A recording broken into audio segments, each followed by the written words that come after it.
রহমতকে উন্মুক্ত করে দিবেন শুধু বান্দাদেরকে জাহান্নামী থেকে জান্নাতি করে দেওয়ার জন্য। সুবহান আল্লাহু আকবার।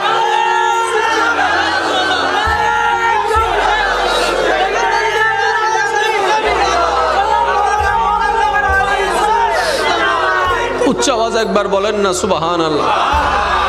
আপনার জন্য 99 ভাগ রহমত অপেক্ষা করছে। আর একটু জোরে।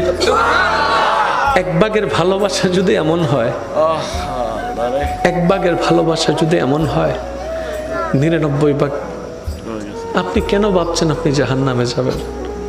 কেন আপনার ভাবনা আপনি জাহান্নামে যাবেন? আপনি না রবের বান্দা? রবের বান্দা তো জাহান্নামে যায় না রে ভাই। আপনি না শেষ নবীর উম্মত? শেষ নবীর উম্মত কেমনে জাহান্নামে যায়? কিছু কাজ করেন না, অনেক তো হলো, অনেক তো দুনিয়া করলেন, অনেক তো দুনিয়াকে অর্জন করলেন। এই দুনিয়া না একদিন লাথি মেরে দিবে, এই দুনিয়া না পিঠের পিছনে একদিন ছুরি মেরে দিবে। করলাম তো অনেক দিন, কী লাভ হলো? অতীতে যারা করেছে কী লাভ হয়েছে? আসেন না একবার রবের দিকে, আসেন না একবার নবীর দিকে, দেখবেন আপনার দুনিয়া অর্জন হয়ে যাবে, পরকাল অসজ্জিত হয়ে যাবে। আমরা এই বুঝগুলা বুঝি না বলে অর্জনও করি, লাথিও খাই। জাস্ট একটা উদাহরণ দিচ্ছি আপনাদেরকে। বাবা সম্পত্তি উপার্জন করে কার জন্য? সন্তানের জন্য। একদিন কিন্তু এই সন্তানেই বাবার উপর জম হয়ে যায়। কেমন? এই সন্তান পড়ালেখা করেছে বাবার টাকায়।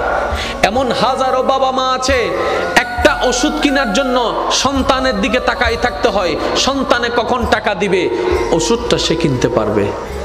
এটা কেমন জীবন? এটা কেমন জীবন? আপনি না বাবা? বলে যে হ্যাঁ। তাহলে সন্তান থেকে নিচ্ছেন কেন? বলে যে আমি তো এখন কামাই না। আমি বললাম আপনি সিস্টেমেই জানেন নাই ভাইজান।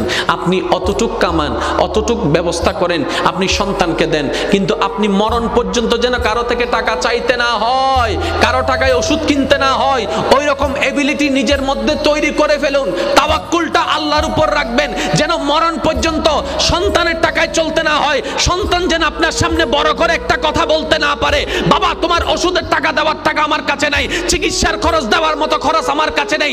এই কথা যেন সন্তান বলতে না পারে, সন্তানের বউ বলতে না পারে, মেয়েরা বলতে না পারে। আপনাকে সেই ব্যবস্থা এখন থেকে করতে হবে। আপনি 20 বছর চাকরি করবেন, আপনি দিয়ে যাবেন, যখন আপনার ইনকাম বন্ধ হয়ে যাবে ভিক্ষুকের মতো সন্তানের দিকে তাকায় থাকতে হবে। এমন জীবনের চাইতে তো মরণ অনেক ভালো হয়ে যাবে, মরণ অনেক ভালো হয়ে যাবে। আল্লাহ পাক বলে বান্দারে তুই যদি আমাকে সন্তুষ্টি করে চলতি, বুড়া অবস্থায় ব্যবস্থা আমি করে দিতাম। বলেন সুবহানাল্লাহ। আফসোস হাজার দেখছি আমি, হাজার। এবার আসেন বাস্তব কথা বলি। টাকা যার পাওয়ার তার। কথা বলছেন না কেন? টাকা যার।